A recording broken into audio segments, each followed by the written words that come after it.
Fidèles amis internautes de Dabarou TV, merci de prendre le rendez-vous de la revue des titres de ce mardi 18 juin de l'année 2024. Démarrons ce décryptage de l'actualité tel que vu, traité et publié par nos confrères de la presse écrite ce matin par la manchette du quotidien Maison.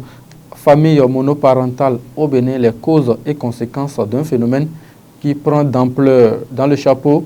La monoparentalité, caractérisée par la présence d'un seul parent élevant un ou plusieurs enfants, est une réalité courante dans de nombreuses sociétés au Bénin.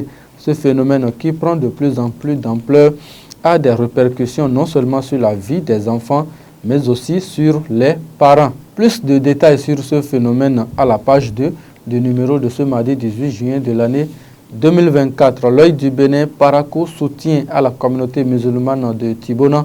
Le jeune leader Maturenda fait parler sa fibre de générosité. Valorisation de la culture des ressortissants de l'Atakora Donga à Parakou.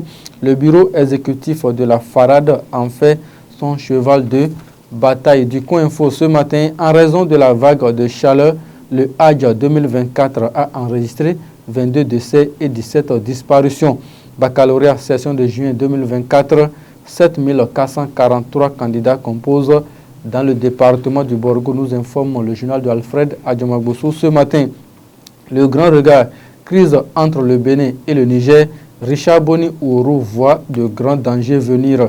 Une épée de Damoclès suspendue au-dessus de l'Afrique de l'Ouest, prévient le politologue. Après les 9 marchés modernes de Cotonou, et si la rupture dévoile aussi ces autres factures inconnues, s'interroge le journal ce matin. Daibi Info à présent. Renforcement du système de référence et de contre-référence au Bénin, le gouvernement réceptionne 144 ambulances. Fête de Tabaski sans accident de circulation à Parakou, le Centre national de sécurité routière a sensibilisé les usagers de la route, nous informe le quotidien Daibi Info. La primauté, lutte contre les violences basées sur le genre, l'Institut national de la femme outille ses points focaux. Baccalauréat session de juin 2024, Isiaka Moussa et Idrissou Yaya donnent le top au CEG1 de Djougou. Le quotidien Bénin Intelligent placade en manchette ce matin. Infrastructure marchande, un saut dans la modernité. Diffamation contre le temple des Pitons. L'administration dénonce Canal Plus Pop et son invité cagoulé. Le matinal ce matin, présidence de la République, feu vert pour la nomination des ministres conseillers. La Cour constitutionnelle favorable, peut-on lire à la page 6 et 7.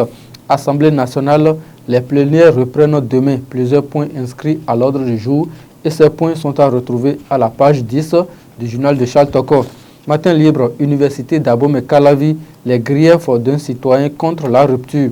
Un enseignant pour 500 étudiants, aucun amphithéâtre construit depuis 2016, le transport étudiant presque inexistant.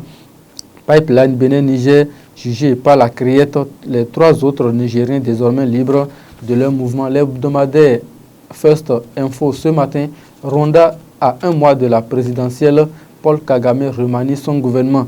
Économie, infrastructure marchande au Bénin, le marché moderne de Kadiaou mis en service, nous informe l'hebdomadaire First Info ce matin.